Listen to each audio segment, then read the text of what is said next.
Maggie in front. And Kay's behind. And we're going to show you our, I'm so excited, our spine score guide, which is to help you make your spines for your books without dies, just using your scoreboard and our little score guide.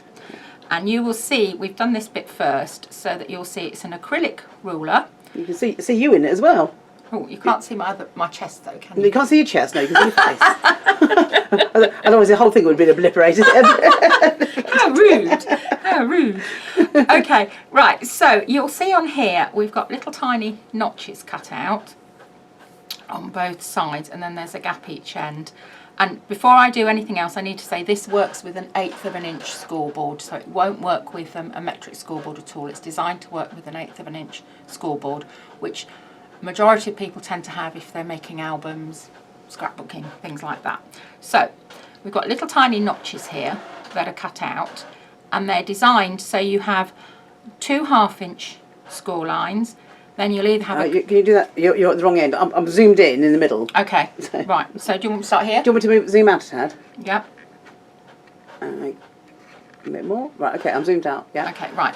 So whichever side you use, you will always have a 2-inch starter mark, and that's to allow for your spine sticking on your hinges and then into your cover.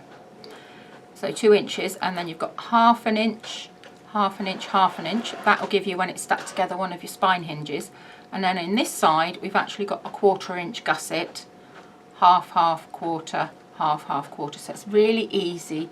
You pop this in place. I'll show you how to do it. You pop this in place, and you don't have to look at the measurements at the top. Try and work out in your head or read from measurements on the board. Or count. Or count. So that's the 1/4 of an inch one. And then if you want to have a 3/8 of an inch gusset, you simply turn it round, and then you've got your 2-inch gap there, and then you just work through. These little sort of half rectangles that you can see there, they indicate 1 spine score hinge. So you can count if you... Do you want me to zoom in on that? Yep. Oops, wrong way. There we go. I'm right in the middle where spine and score. I use the word spine and score. So if you see this little sort of rectangle mark here, that indicates 1 spine hinge. So if you only want to do 4 spine hinges, you know that that is going to be your last score mark there, because if you then carry on just with that one there, you'll have a 1/4 inch score line, which you won't want to show on your spine. And if you decide you only want 4, what I tend to do is I take a little piece of tape and I go 1, 2, 3, 4, and I just put a little mark so I know that that's going to be my last score line that I need to do. Does that make sense? It makes sense. Cool. Okay. Also within this kit, you get a piece of mylar. Right, I'll zoom out of that so you can see the mylar. That's it. Okay, and all will be apparent when we use it. So, taking your scoreboard, and this one is an EK Tools one. Now I've tested it with the Stamping Up one, Vesson Creative, Martha Stewart, Adorable Scoreable, Crafter's Companion, Score Pal 1/8 of an inch scoreboard, and they all work well with all of them. It works well with all of them. So I've decided that I'm going to have 3/8 of an inch spine, and I'm going to have 4 spine hinges.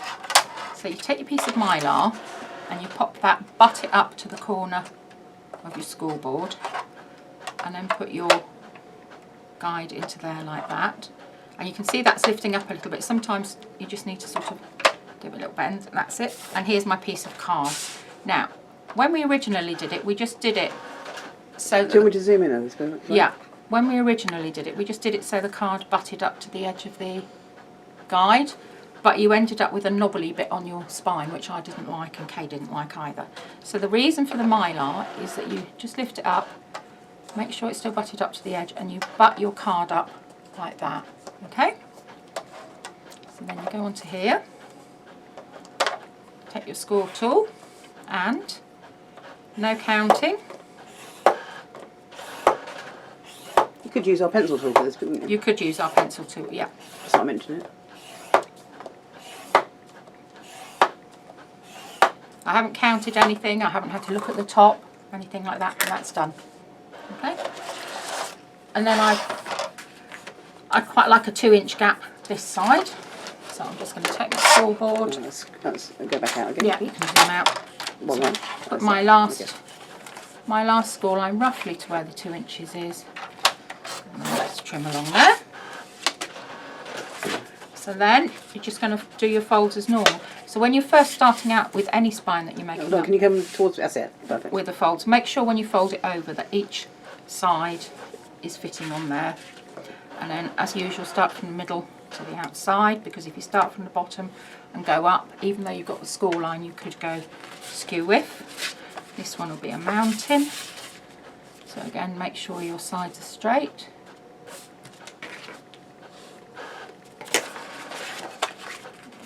Valley. So I take it you're using our multi-purpose. Of course, multi-purpose tool because it's fabulous. And also, if you're using, normally I use dark card, but you won't get a shine when you burnish because it's Teflon. But I'm doing it in this colour so that you can see what I'm doing. So I'm just going to work my way through.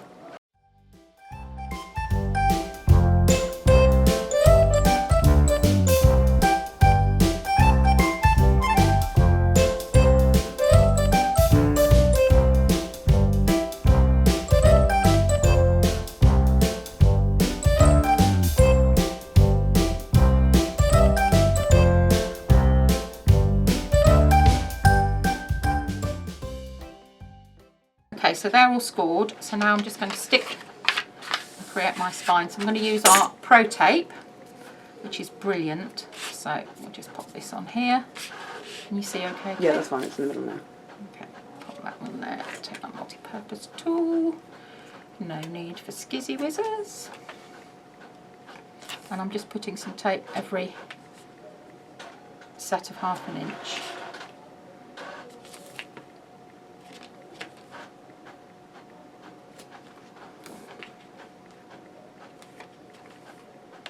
And obviously with this tool you can make your spine as long or as short as you want. You can do it anyway with a scoreboard, but it's just an easier way to do it. So then I'm going to take that one off, pop it up, take that one off, pop it up, pop it up, one off, pop it up. And burnish now. Look towards me, Ted. That's it. And then what you would do then is, I just turn it round so I get equal pressure both sides.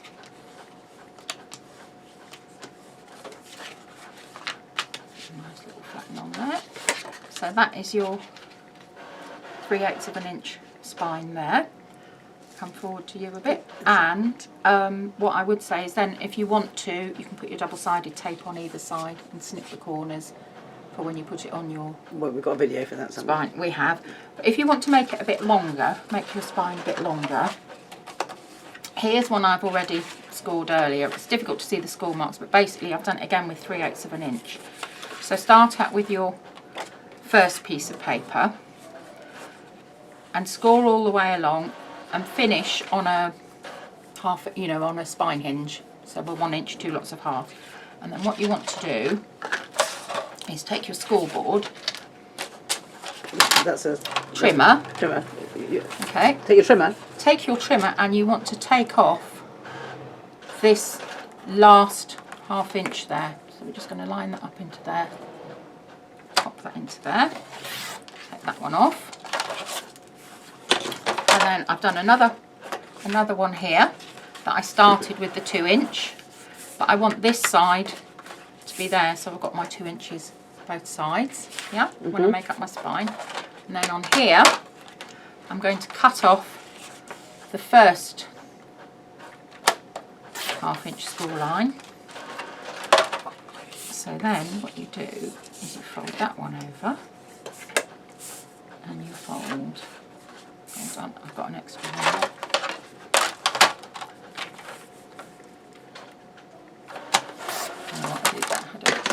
Okay, right, and that one there. And then you stick those two together. So that is actually a hinge spine, so if I show you.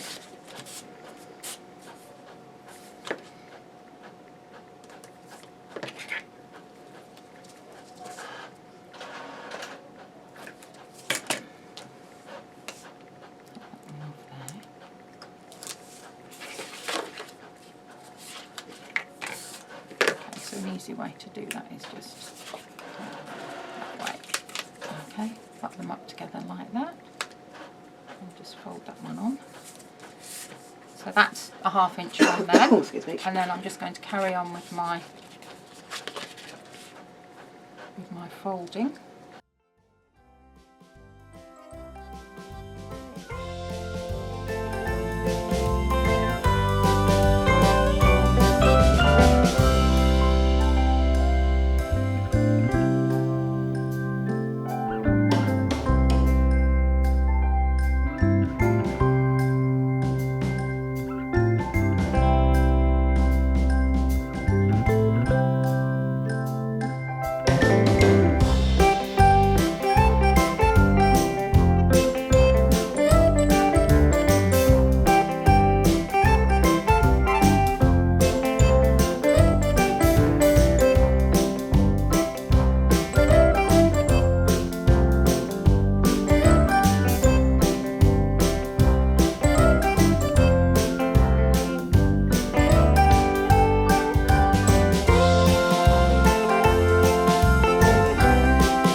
Okay, so that's the spine folded, and then I'm going to stick it, and then I'll show you when it's finished. So you stick exactly the same.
If you measure like that, you can see that that's actually 3/4 of an inch.